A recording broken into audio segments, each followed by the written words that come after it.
Hello दोस्तों, स्वागत है आप सबका मेरे YouTube channel Sachin education hub पर। दोस्तों देखो, मैंने आपको लास्ट वीडियो में डाइवर्सिटी कैसे मैनेज करते हैं उसकी स्ट्रेटजीज़ के बारे में बताया हुआ है।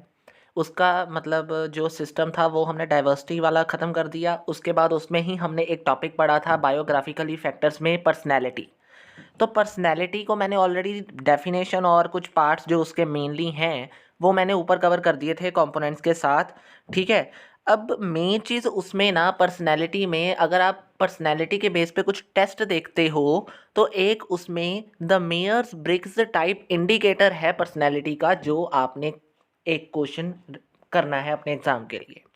मतलब ये टेस्ट क्या है, ये टेस्ट आपको क्या बताता है, ये कितने तरह की पर्सनैलिटी को जज करता है, ये सारी चीज़ें हम इसमें डिस्कस करेंगे। अगर आपको कोई भी नोट्स किसी भी कॉमर्स सब्जेक्ट से रिगार्डिंग लेने हैं, आप टेलीग्राम चैनल पे जा सकते हैं। लिंक आपको उस चैनल का जो है वो मेरी वीडियो डिस्क्रिप्शन में मिल जाएगा। ठीक है। अब स्टार्ट करने पे मैंने आपको सबसे पहले बता दिया MBTI, that is Mears Briggs type indicator. एक टेस्ट का नाम है जो एक बंदे यानी एक पर्सन के नाम पे पड़ा है, जिसे हम सेल्फ असेसमेंट टेस्ट भी कहते हैं। और ये हमें मदद करता है help people gain insights about how they work and learn. ये आपको अंदर से फील करवाता है कि कैसे आपने काम करना है और कैसे आपने उससे सीखना है। ठीक है। It is a framework for relationship building. ये एक तरीके से रिलेशनशिप को मजबूत बनाने में, पॉजिटिव चीज़ों को मतलब पॉजिटिविटी को डेवलप करने में और एक्सीलेंस को अचीव करने में मदद करता है। अब यहाँ पे क्या होता है, it is a well known personality test. आजकल वर्ल्ड में ये सबसे ज़रूरी टेस्ट और वेल नोन टेस्ट बन चुका है। It is a test to understand psychological type and useful in people's life. आज की लाइफ में ये बहुत ज़रूरी टास्क, ये बहुत ज़रूरी टेस्ट हो चुका है। और साइकोलॉजिकल अगर आपने कोई टेस्ट करना है तो ये टेस्ट उसमें बहुत काम आता है। अब आता है it helps to understand themselves and each other so that they might work in discipline and that match their personality test. ये इसलिए भी ज़रूरी होता है टेस्ट, जिससे आप ये कह सकते हो कि आप एक दूसरे को समझ सकते हैं। इसके अलावा माइट वर्क इन डिसिप्लिन, एक दूसरे के साथ डिसिप्लिन में काम कर सकते हैं और अपनी पर्सनैलिटी को आपस में मैच करके देख सकते हैं। This would make people happier. ये पीपल को क्या बना देता है, हैप्पी बना देता है और मोर क्रिएटिव बना देता है, जिससे वो ऑटोमेटिकली प्रोडक्टिविटी और पीसफुल प्लेस में चला जाता है जहाँ पे वो रहना भी चाहता है और जॉब सेटिस्फेक्शन उसे मिल जाती है। और it is a way to develop the positive nature in the people. वही बात दोबारा से आ गई कि ये पॉजिटिविटी बनाए रखने में बहुत ज़रूरी एक टेस्ट है, जो अगर करना चाहो तो अपने ऑर्गेनाइजेशन में ज़रूर अप्लाई कर सकते हो रिगार्डिंग टू पर्सनैलिटी। अब ये जो मेन चीज़ हमने पढ़ ली है ये तो सिंपल सी चीज़ थी, लेकिन इसमें ना 4 चीज़ों के ऊपर उसने मेन फोकसिंग की है। अब ये 4 चीज़ें ना 16 पर्सनैलिटीज़ को जज करती हैं। 16 पर्सनैलिटीज़ को आपस में उसने बांटा हुआ है आगे। अब जो 4 मेन मतलब 16 को 1/4 के हिसाब से उसने जज किया। अब उस 1/4 में उसने क्या चीज़ें कही हैं वो हम डिस्कस करेंगे। सबसे पहले उसमें ये कहा गया है, do you prefer to focus on your outer world और योर इनर वर्ल्ड। उसने सबसे पहले पर्सनैलिटी को 2 बेसिस के ऊपर लेकर गया कि एक्स्ट्रावर्जन है या इंट्रावर्जन। आप सबसे पहले इस चीज़ को मैटर करो कि पर्सनैलिटी 2 तरीके की है, एक्स्ट्रावर्जन और इंट्रावर्जन। अगर आप फोकसिंग कर रहे हो एक्स्ट्रावर्जन के ऊपर, इसका मतलब आप आउटर वर्ल्ड के साथ ज़्यादा पसंद करते हो अपने आप को रखना। और अगर आप इंट्रावर्जन की बात करोगे तो आप अपने ख्वाबों में, अपने आइडियाज़ में ही, अपने इंप्रेशंस में ही खोए रहोगे। आपको बाहर चीज़ों से कोई लेना देना ज़्यादा नहीं होगा। आप भी बात करते हो एक्सट्रोवर्ट, इंट्रोवर्ट, बहुत सारी चीज़ें आजकल आपको इसके बारे में पता लग गई हैं। तो पर्सनैलिटी इसी के साथ सबसे पहले देखी जाती है कि do you focus on your outer world और योर ओन इनर वर्ल्ड। ठीक है जी। तो सबसे पहला ये हो गया। दूसरा कहता है, do you prefer to focus on your basic information you take in. मतलब जो इन्फॉर्मेशन आप ले रहे हो उसे प्रेफर करोगे बेसिकली, या फिर do you prefer to interrupt and add meanings, या फिर उसमें कुछ ऐड करोगे मीनिंग्स वगैरह। ये दूसरी पर्सनैलिटी को उसने कंपैरिजन किया है। कैसे? अगर तो आप, वो कह रहा है अगर तो आप देख रहे हो सेंसिंग और इंट्यूशन के बीच में, मतलब सेंसिंग का मतलब क्या है, जो सेंसिंग अपना रहा होगा पर्सन वो क्या कर रहा होगा, focus on the present and on concentrate information gained from their senses. वो सिर्फ फोकस कर रहा होगा अपने प्रेजेंट टाइम के ऊपर कि क्या कर रहा है वो और उससे क्या कर सकता है वो उन सेंसेस के जरिए। वो सारी चीज़ों को हम कहेंगे सेंसिंग, मतलब प्रेजेंटली उसने क्या चीज़ों के ऊपर फोकस करना है या कर रहा है वो। और आगे आता है इंट्यूशन, मतलब tend to focus on future with view towards patterns and possibilities. Future में इस तरीके से जाके देखना कि मेरी क्या क्या पॉसिबिलिटीज हो सकती हैं, मेरे क्या क्या पैटर्न्स बन सकते हैं आगे पॉसिबली। अब यहाँ पे बात क्या हुई, सेंसिंग और इंट्यूशन मतलब प्रेजेंटली और फ्यूचर की पर्सनैलिटी को जज किया जाता है इसमें। तीसरा आता है व्हेन मेकिंग डिसीजंस, जब आप डिसीजंस ले रहे हो, do you prefer first look at the logic and consistency और first look at the people and special circumstances. उसमें ये कह दिया कि जब आप डिसीजन ले रहे हो सबसे पहले आप फोकस ये करोगे कि आप हर चीज़ के लॉजिक और कंसिस्टेंसी को देख रहे हो, या फिर उस पीपल या उस स्पेशल सर्कमस्टांस को देख रहे हो जो जहाँ पे वो चीज़ है। मतलब यहाँ पे क्या है, थिंकिंग वर्सेस फीलिंग। अब थिंकिंग क्या कहती है कि मैंने क्या करना है, tend to base your decisions primarily on logic and objective analysis. मेरी सोच कहती है कि यार इसका ये हो सकता है काम, इसका ये लॉजिक हो सकता है, इसकी ये आप कह सकते हो ऑब्जेक्टिव हो सकता है, मैंने ये एनालिसिस किया। जो इस चीज़ के बारे में देखता है वो थिंकिंग में होता है, यानी वो first look on the logic and concentrate करता है। उसके अलावा फीलिंग्स क्या होती हैं, दूसरी पर्सनैलिटी इसके अलग होती है, वो कहती है tend to base their decisions primarily on the values. वो फील करती है, वो सबसे पहले स्पेशल सर्कमस्टांसेस को देखती है, उसके अलावा उस पीपल को देखती है कि उसके रिगार्डिंग क्या वो डिसीजन सही हो सकता है या नहीं, उसकी फीलिंग्स के ज़रिए वो आंसर को देता है। तो ये पर्सनैलिटी थोड़ी सी थिंकिंग से अलग होती है। अब इसके अलावा आता है in dealing with outside world, या भैया लास्ट पर्सनैलिटी क्या कहती है कि अगर आप बाहर की वर्ल्ड के साथ डील कर रहे हो, do you prefer to get things decided, क्या आप चाहोगे कि जो चीज़ें हैं वो डिसाइडेड मिलें, या फिर do you prefer to stay open to new information, या खुद अपने आप को इस जगह तक लेकर जाना चाहते हो कि मैं नई इन्फॉर्मेशन को गेन कर सकूं। अब इसमें क्या है, judging versus perceiving. Judging versus perceiving का मतलब क्या है कि पीपल प्रेफर टू जज tends to look like a planned and organised approach to life and prefer to things settled. मतलब अगर आप बाहर के वर्ल्ड के साथ डील कर रहे हो, आप जज करना चाहते हो, तो जज का मतलब क्या है, आप प्लान्ड और ऑर्गेनाइज अप्रोच से इस लाइफ को जी रहे हो, और इसके अलावा आप चाहते हो कि हर चीज़ को अच्छे से जज करके उसे सेटल किया जाए। और दूसरा आता है परसीविंग का मतलब क्या होता है, tends to like a flexible and spontaneous approach. आपकी अप्रोच क्या है, स्पॉन्टेनियस, जल्दी से और फ्लेक्सिबली चेंजेस के अनुसार कि बदलते रहो लाइफ में, और prefer to keep their options open. आप अपनी जितनी भी चीज़ों को है उतनी चीज़ों को आप क्या करो, स्टे ओपन टू इन्फॉर्मेशन, मतलब stay open to new information, जितना हो सके उतनी न्यू इन्फॉर्मेशन के बारे में देखना। पहले में आप नई इन्फॉर्मेशन तक नहीं पहुंचते, आप जो चीज़ डिसाइडेड है वही ले लेते हो, या सेटल करने की मतलब जो आपकी मेन प्लान्ड अप्रोच होती है उसके बेस पे ऊपर। लेकिन दूसरे में आप किसी के साथ इंफॉर्मेशन लेने के लिए भी तैयार हो और देने के लिए भी तैयार हो। होप्स तो आपको ये सारी चीज़ें पता तो चल गई होंगी। अब इन मैंने जो पहली चीज़ों में कहा था 16 पर्सनैलिटी यानी 16 पर्सनैलिटी को उसने बताया, तो जो जो चीज़ें मैंने बताई है देखिए यहाँ पे, सेंसिंग से इंट्यूशन तक, जजिंग से परसीविंग से जजिंग तक, इंट्रोवर्ट से एक्सट्रोवर्ट तक, और थिंकिंग फीलिंग और थिंकिंग, ये सारा चार्ट आपको नज़र आ रहा है। इसमें क्या चीज़ें कही गई हैं, 16 पर्सनैलिटीज़ को उसने 4 डायरेक्शंस के बेस के ऊपर बांटा है। अब हमने ऊपर उसके मेन पॉइंट्स को तो अंडरस्टैंड कर लिया, अब ये 16 पर्सनैलिटीज़ क्या कहती हैं इसके बारे में थोड़ा सा पढ़ना है। अब ये 16 पर्सनैलिटीज़ को मैं जस्ट थोड़े से पॉइंट ऑफ व्यू से आपको बताने की कोशिश में कहूँगा। नंबर 1 आता है आपका, दैट इज़ ISTJ। उसने 4 वर्ड्स में ना, अब इसकी फुल फॉर्म को देखने जाओगे तो आपको ज़्यादा क्लैरिफाई नहीं होगा, क्योंकि इसकी फुल फॉर्म के साथ कोई भी आपका रिलेशन नहीं है। लेकिन उसने एक पर्सनैलिटी को नाम दे दिया 4 वर्ड्स में। उसने कहा एक पर्सनैलिटी है, उसका ये नाम हो जाएगा, उसका ये वर्ड हो जाएगा, दैट्स इट। अब ये वर्ड के अनुसार उसकी पर्सनैलिटी को जज कर लिया जाता है। अब उसे वर्ड दे दिया गया, सबसे पहली है ISTJ।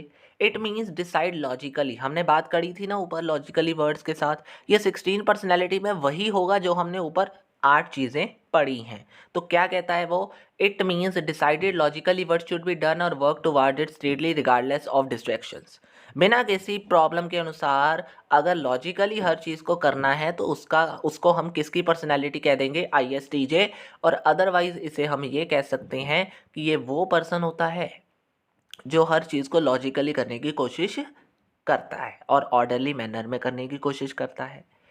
दूसरा आता है ISFJ। पहले था TJ, अब आता है FJ। पहला आप कह सकते हो ट्रेनर, कह सकते हो उसे, ठीक है, या इंस्पेक्टर के नाम से आप जान सकते हो उस पर्सन को कि वो एक इंस्पेक्टर है जो ये सारी चीज़ें कर सकता है। उसने एक नाम दे दिया हर एक पर्सनैलिटी को उस 4 वर्ड के साथ। पहले को जैसे मैंने इंस्पेक्टर कह देना है, दूसरे को मैं क्या कह सकता हूँ, देखिए यहाँ पे इट मीन्स अ पर्सनैलिटी जो क्वाइट है, फ्रेंडली है, रिस्पॉन्सिबल भी है और सबके साथ वो कहती है who are important to them, उनके साथ उसने क्या रखना है, ज़्यादा लॉयल रहता है। वो पर्सनैलिटी नोटिस में रहती है, मतलब नोटिस करती रहती है हर एक चीज़ को। या फिर आप कह सकते हो it also include a personality that tries to create an orderly and harmonious environment in the work, जो हमेशा यही कोशिश करती है कि वर्क इन्वायरमेंट अच्छा बना रहे और हार्मोनियस बना रहे।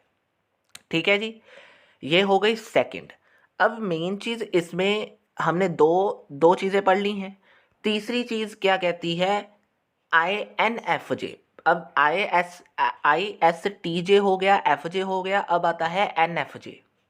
अब ये N ने क्या चेंज किया, it is a personality of counsellor. अब N ने चेंज कर दिया that is the inspiration to others.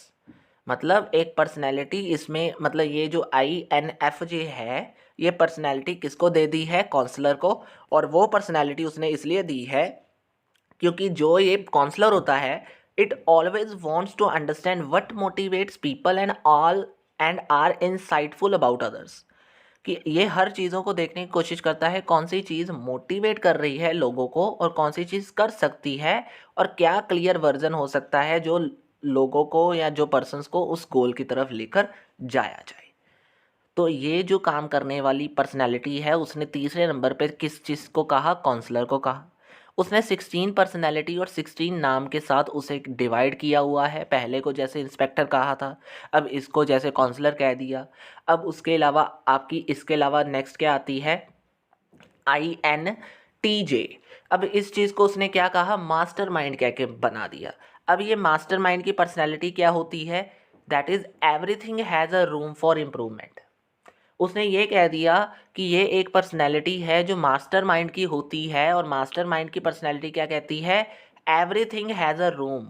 हर एक के पास कुछ ना कुछ ऐसा होता ही है जिससे वो अपने आप को इम्प्रूव कर सकता है। यानी they quickly see the patterns in the external event and develop a long range explanatory perspective. ये जो पर्सन होता है ये जल्दी से एक्सटर्नल इन्वायरमेंट को अंडरस्टैंड कर लेता है और बाद में उसी चीज़ को अच्छे से डील करके फ़ायदे में ले लेता है अपनी अपॉर्चुनिटीज़ को। तो ये इसलिए क्या कहलाया है, मास्टर माइंड। अगली उसने पर्सनैलिटी का नाम दे दिया दैट इज़ ISTP को, क्राफ्टर। अब ये क्राफ्टर कौन होते हैं, that is ready to do anything once. हर चीज़ को, मतलब रेडी टू ट्राई, हर चीज़ को एक बार तो करना ही करना है। क्राफ्टर मतलब क्या होता है, चीज़ को अलग से एक बार करना ही करना है, मतलब नई चीज़ को एक बार तो चलो करना ही करना है। यानी हर चीज़ को वो क्या कहते हैं, दे आर मतलब it include tolerant and flexible, quiet observers until problem appears and then act quickly. ये हमेशा तैयार रहते हैं कि कब तक वो प्रॉब्लम नहीं हो, मतलब हमेशा तैयार रहते हैं कि प्रॉब्लम कब हो रही है और कब हो गई है और कैसे उस प्रॉब्लम को एक्ट क्विकली कर देना है, ख़त्म, जल्दी से सही कर देना है विद द वर्किंग सोल्यूशन। तो ये पर्सन को हमने क्या कह देना है कि कुछ ना कुछ करते ही रहना है उस चीज़ को जब तक उसमें से कोई प्रॉब्लम हमें नज़र ना आ जाए और उस प्रॉब्लम का जब तक सोल्यूशन भी हम ना निकाल पाए। That is called crafter. अगला आ जाता है पर्सनैलिटी टू सी, मतलब ISFP, जिसे हम पर्सनैलिटी कह सकते हैं कंपोज़र की। अब ये कंपोज़र कौन होता है, that sees much but shares very little. जो बहुत ज़्यादा चीज़ों को देख तो लेता है लेकिन करता बहुत छोटा काम है। यानी मैंने देखा ज़्यादा पर उसमें से शेयर कम किया, दैट इज़ कॉल्ड कंपोज़र। यानी they like to look enjoy the present moment what going around. They also like to have their own space and to work within their own time frame. यानी in short मैं ये कह सकता हूँ इसमें कि composer का मतलब क्या, फ्यूचर सबने देखा है और देख रहे हैं हम, और आगे बढ़ मतलब कंपोजर मतलब सिर्फ देखना ही है आगे आगे आगे, लेकिन एंजॉय किसको करना है, प्रेजेंट मोमेंट को, कि जो हो रहा है वो अभी करना है, लेकिन देखना देखना बहुत कुछ है आगे, देखते रहना है, करना सिर्फ थोड़ा सा, दैट इज कॉल्ड कंपोजर। ठीक है जी। फिर आता है INFP। ये पर्सनैलिटी होती है provides a noble services to the healer की, मतलब नोबल सर्विसेज, हीलर कौन होता है, जो मरहम लगाने वाला होता है, यानी जो सोसाइटी को किसी ना किसी तरीके से मदद करने की कोशिश में होता है। यानी they want an external life that is concurrent with their life values. वो ऐसी लाइफ को चाहता है जो उसके साथ रिलेट करे, मतलब जो उसके साथ की हो, और उसको वो मरहम दे सके, उसको वो हीलिंग दे सके कि हाँ जी इसे कैसे सॉल्व करना है, वो अंडरस्टैंड कर सके उस फीलिंग्स को, कैसे उस चीज़ को अंडरस्टैंड कर मतलब कैसे उस चीज़ को सॉल्व किया जा सकता है अपने आने वाले टाइम में, उस और उसकी पोटेंशियल को ख़त्म मतलब फुलफिल किया जा सकता है।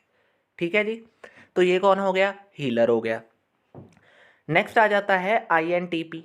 अब ये INTP क्या कहता है, पर्सनैलिटी ऑफ आर्किटेक्ट।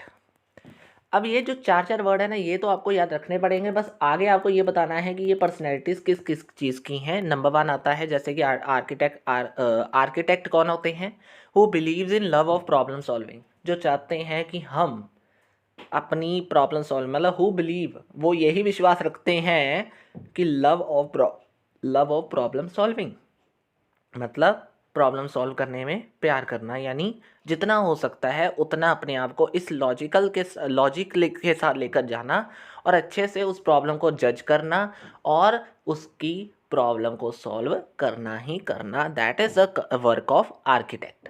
मतलब प्रॉब्लम सॉल्व करने में उसे बहुत अच्छा महसूस होता है, दैट इज़ अ पर्सनैलिटी। अगला आता है प्रमोटर की पर्सनैलिटी। वो कौन होता है, that is the ultimate realistic person. अब ये अल्टीमेट रियलिस्टिक पर्सन क्या चाहता है, ये पर्सनैलिटी क्या होती है, दे फोकस ऑन हेयर और now and other side they look like to enjoy each moment that is can be active with others. वो यही देखता है कि क्या हो रहा है अभी और क्या चल रहा है अभी, और ये हमेशा ये देखता है कि कैसे वो दूसरों के साथ डील कर रहा है, और अच्छे से वो इस चीज़ को एंजॉय करने में मदद मतलब अच्छे से एंजॉय करना चाहता है।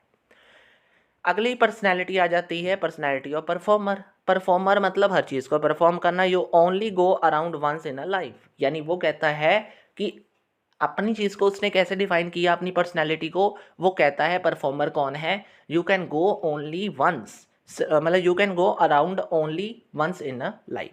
आप आगे सिर्फ एक बार ही जा सकते हो अपने आसपास की ज़िंदगी में, मतलब अपने आसपास अगर आपने आगे जाना भी है तो आपके पास एक ही चांस है, वो ये कह रहा है that is they are outgoing. इससे क्या पता चलता है, वो एक पर्सनैलिटी है जो बाहर की तरफ ध्यान देती है, आउट गोइंग है, फ्रेंडली है, और लाइफ को पसंद करती है बाहर वाली। उसके अलावा they bring common sense and realistic approach toward the life and work as a fun. ये हमेशा यही कुछ सोचता है कि चलो यार करते रहो, मज़े से करते रहो अपने काम को जितना हो सकता है। डन। ये पर्सनैलिटी क्या हो गई, परफॉर्मर की हो गई। अब ऐसे ही अगली पर्सनैलिटी आती है चैंपियन की। अब ये चैंपियन क्या डिफाइन करता है, giving life an extra sequence. अब चैंपियन कौन होते हैं, हर लाइफ को अच्छे से और बढ़िया बना देना, एक्स्ट्रा सीक्वेंस तक लेकर जाना, मतलब जितना हो सकता है उतना आगे बढ़ाना। जैसे कि मैं कह दूं कि they are warmly enthusiastic and imaginative, ज़्यादा सोचने वाले होते हैं। They also see life as a full of possibilities, वो पॉसिबिलिटीज़ से भरी लाइफ को मतलब लाइफ चाहते हैं। वो चाहते भी यही हैं कि हम उस लाइफ में रह रहे हैं। They try to make connections, वो हमेशा किसी ना किसी के साथ कॉन्फिडेंटली क्विकली रिलेशंस बनाते ही रहते हैं। And they want to lot of affirmations. अब इससे लाइन से क्या क्लियर हुआ कि वो चैंपियंस क्यों कहलाते हैं, क्योंकि वो दूसरों से अपनी प्रेजिंग चाहते ही है कि वो मुझे अफर्मेशंस देते रहें।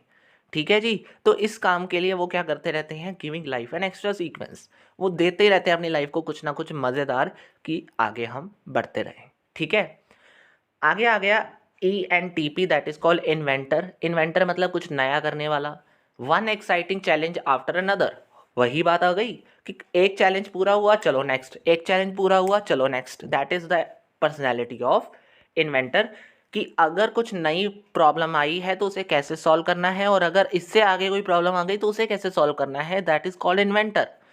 ठीक है जी। क्या उसने कहा था, one exciting challenge after another. ठीक है। अब आगे आता है ESTJ, the personality of supervisor, जिसे हम लाइफ इज एडमिनिस्ट्रेटर के साथ जोड़ सकते हैं। वो क्या होते हैं? रियलिस्टिक होते हैं, प्रैक्टिकल अप्रोच के होते हैं। वो यही चाहते हैं कि कौन सी चीज़ सही है चीज़।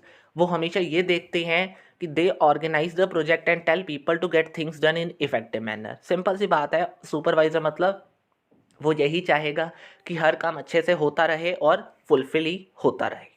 ठीक है। इसके अलावा अगली पर्सनैलिटी आती है प्रोवाइडर की। प्रोवाइडर क्या कहता है? Host and hottest of the world. Hostess मतलब प्रोवाइडर मतलब जो चीज़ प्रोवाइड कर रहा है, यानी होस्ट है किसी चीज़ का, या फिर होस्टेस है, तो उसको हम क्या पर्सनैलिटी कह देंगे? प्रोवाइडर की। And they are mostly warm hearted. वो बहुत गर्म दिमाग मतलब वार्म हार्टेड होते हैं, कोऑपरेटिव पर्सन्स होते हैं। They want harmony. वो हमेशा यही चाहते हैं कि हारमनी बनी रहे, और वो यही रहते हैं कि what other need in their day to day life. उसे यही होता है कि वो उन चीज़ों को वो देते रहे हर एक पर्सन को जो उनको चाहिए, और वो उस चीज़ को ढूंढते रहते हैं कि क्या किसी को कोई ज़रूरत तो नहीं है किसी चीज़ में। That is the personality of provider. अगली दो पर्सनैलिटीज़ जो रह गई हैं वो है that is called the teacher personality and the national leader personality, natural leader. Teacher की पर्सनैलिटी क्या है? जो डिफाइन करती है स्मूथ टॉकिंग परस्यूडेडर। अब ये स्मूथ टॉकिंग मतलब पता ही है टीचर का बिहेवियर कैसा होता है। वो हमेशा they are highly attune to the emotions. वो इमोशंस से जुड़े होते हैं। नीड मोटिवेशंस होती हैं उनके अंदर कि वो दूसरों को प्रोवाइड करे। They find potential in everyone. वो हर किसी में पोटेंशियल ढूंढते हैं और want to find their potential. उनसे मतलब वांट टू फाइंड, उसमें अपनी पोटेंशियल को देखते हैं कि कैसे वो अपनी पोटेंशियल और दूसरों की पोटेंशियल को एक साथ मिलाकर फुलफिल करें और दूसरों की मदद करें। डन। अब नेचुरल लीडर क्या डिफाइन करता है? Define as a field of marshal. अब ये क्या है? They are frank but decisive in nature. एक फ्रैंक पर्सन बट सोच विचार करने वाला, यानी they quickly see illogical and insufficient procedures. वो ज़्यादातर जल्दी से देख लेता है कि इलॉजिकल या इनसफिशिएंट प्रोसीजर कौन कौन से हैं और उन्हें कैसे सॉल्व किया जाए। ठीक है। मैंने 16 की 16 को नाम दे दिए क्योंकि नाम है और 4-4 वर्ड साथ में थे उनके, वो आपको याद रखने पड़ेंगे। तो 16 चीज़ें थी: natural leader, teacher, provider, supervisor, champion, inventor, performer, promoter. ये सारी जो पर्सनालिटीज़ हैं आज के टाइम में उसने 16 पार्ट्स में डिवाइड करके बताई हैं कि किसका क्या क्या मेन पर्सनालिटी रोल है। ठीक है जी। तो उसने ये सारी चीज़ों को असेस किया था और उसमें से 4 चीज़ें, जो ये सारी चीज़ें हमने ऊपर पढ़ी, उसके साथ ही ये 16 चीज़ें रिलेट हो गई थी। तो बस ये था वीडियो के अंदर दोस्तों। बड़ी ज़रूर है लेकिन इंपॉर्टेंट वीडियो है। क्वेश्चन इंपॉर्टेंट आपको मिल गया यहाँ पे। नोट्स आपको टेलीग्राम चैनल पे मिल जाएंगे। बस आज की वीडियो में इतना ही दोस्तों। MBTI की वीडियो खत्म हुई। वीडियो अच्छी लगी है तो लाइक शेयर सब्सक्राइब जरूर कर दीजिएगा। कोई प्रॉब्लम है नीचे दिए गए कमेंट बॉक्स में कमेंट कर सकते हो।